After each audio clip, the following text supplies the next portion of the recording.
Salam sahabat yang dikasihi Tuhan. Ada kabar apa? Ada hal yang baru pasti. Setelah kenaikan Yesus dan kita 10 hari doa puasa menanti-nantikan turunnya Roh Kudus. Dan setelah itu pasti Anda mempunyai pengalaman-pengalaman yang baru. Saya akan menyampaikan firman Tuhan pada hari ini. Kita belajar dengan tema Anda bisa karena Anda mempunyai tanda. Tanda apa yang diberikan Tuhan kepada kita? Saya akan sharing kejadian yang saya alami pada tanggal 14 Mei bulan yang lalu. Saya pergi keluar kota ke satu daerah, dan saya pulangnya naik travel karena anak-anak pulang lebih dahulu. Saya ingin berlibur beberapa hari di sana. Waktu naik travel, waktu disebut mobil jemputan dengan mobil yang ditumpangi ke Semarang beda. Waktu mobil jemputan itu mobil Mitsubishi, dan saya duduk paling belakang karena saya dijemput belakangan. Di sebelah saya ada seorang wanita yang masih muda, lebih muda daripada saya. Tetapi wanita itu tidak mau geser sebelah kanan, pasti gesernya ke sebelah kiri. Padahal sebelah kiri ada saya. Dan dia pura-pura meletakkan kepalanya di tangannya gini, kemudian ditaruh di kursi. Pura-pura selalu jatuh. Dan waktu tangannya jatuh itu kena ke saya. Kena ke bahu saya di sini. Kena saya seperti ini. Saya hanya noleh dan dia diam saja. Dan kembali lagi. Dia berlaku seperti itu dan itu tangannya ke tempat saya seperti ini. Kemudian saya menoleh kepada dia dan saya katakan, "Mbak, agak sana kenapa? Sana masih longgar, kenapa mendesak saya?" Tanpa tersenyum, nggak tahu tersenyum atau tidak karena dia pakai masker, saya juga pakai masker. Tetapi itu diulang-ulang dan terus mendesak kepada saya. Sampai di sebuah kota, kami pindah mobil, itu di kantornya, di tempat poolnya, pindah mobil dan ternyata sahabat, dalam satu mobil dari tempat itu sampai ke Semarang, hanya kami berdua penumpangnya, 3 dengan sopirnya. Saya sudah tidak enak hati karena sepanjang perjalanan dari rumah dijemput tadi sampai ke tempat poolnya, orang itu berulah seperti itu. Kemudian saya berkata, "Mbak, jenengan di depan." Tanpa tersenyum, tanpa apa-apa, dia langsung ke depan. Dan saya duduk di belakang sopir.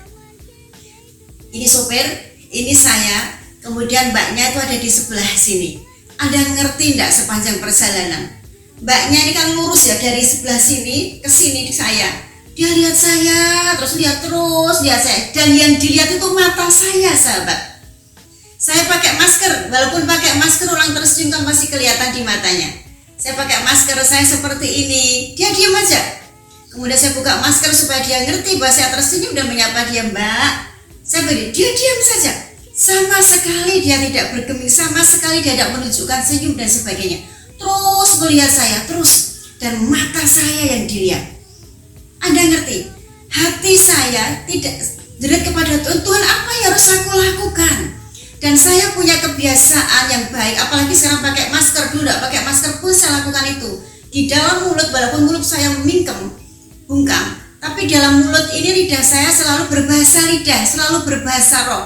Kalau di dalam hati lidahnya kan tidak bergoyang, tetapi karena berbahasa roh di dalam mulut, lidah saya selalu bergerak. Kemudian saya berkata, "Tuhan, aku tidak tahu apa yang harus doakan untuk dia." Saya pikir dia ODGJ anyaran, baru saja dia menjadi gila atau gangguan jiwa. Kemudian tiba-tiba hati saya tergerak dan tangan saya berkata, "Dalam nama Yesus." Tangan saya posisi seperti ini, sahabat. "Dalam nama Yesus." Sekali saya berkata. Dan mbaknya itu langsung bersandar di kursi dan tidur. Hati saya bergumam kepada Tuhan, "Tuhan, apakah mbaknya ini biasa lihat TV untuk hipnotis, acara hipnotis?" Saudara ngerti? Sahabat tahu, sepanjang perjalanan dari pertama kali naik sampai di tempat tujuan, dia masih tertidur. Waktu makan di satu kota, kami dapat fasilitas makan. Kemudian saya turun, sopirnya tanya kepada saya, "Bu, ini dibangunkan enggak?" "Enggak usah, Pak." Hati saya berkata, dia mengganggu saya. Dia melihat saya terus tanpa senyum, tanpa berkata apa-apa, dan mata ketemu mata. Sangat mengganggu. Sudah makan, kembali lagi dan sampai ke tempat tujuan, dia turun lebih dahulu. Saya di kotanya, dia turun di kabupaten. Masuk di satu desa, tidak bisa bangun. Supirnya berkata, "Mbak sudah sampai, alamatnya mana?" Mbak sudah sampai. Tetapi sopir ini melihat bahwa tadi saya berkata dalam nama Yesus, sopir ini ngikuti. Dalam nama Yesus, dengan posisi tangan seperti ini juga. Mbaknya bangun, geragapan bangun. Setelah bangun, dia mengeluarkan beberapa lembar uang, banyak. Beberapanya ini cukup banyak, 100.000, dan diberikan kepada sopirnya. Lalu sopirnya berkata, jenengan sudah bayar, tidak usah bayar lagi. Kemudian uangnya itu dikerus gini dan dimasukkan ke tasnya. Anda ngerti, sepanjang perjalanan pulang sopir itu patut turunkan saya, dia ngerti bahwa saya turun di gereja. Sopir itu berkata, Ibu Kristen, ya, saya baru tahu ini bahwa Yesus itu nyata. Yesus itu luar biasa. Waktu ditanya, Mbak alamatnya mana? Dia tidak ngerti alamatnya mana. Dia bingung, dia linglung. Saya turunkan sini ya, karena Mbak tidak tahu. Iya, diturunkan sana.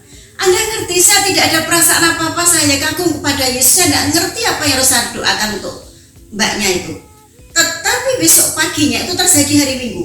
Hari Seninnya, saya dapat berita dari keluarga saya, dari kakak saya.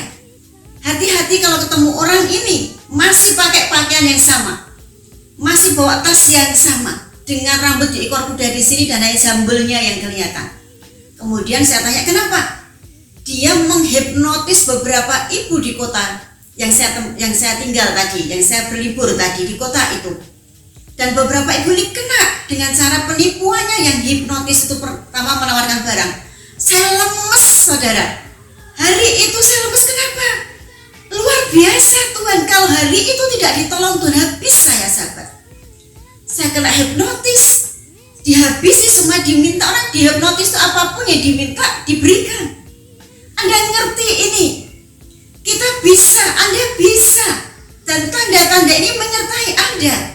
Kita belajar hari ini bahwa sesungguhnya Tuhan memberikan itu kepada kita. Tuhan memberikan hal-hal besar itu kepada kita. Apapun yang terjadi dalam kehidupan kita.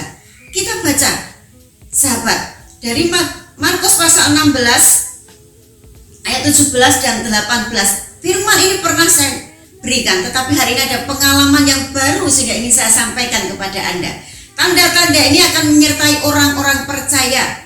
Mereka akan mengusir setan-setan demi namaku.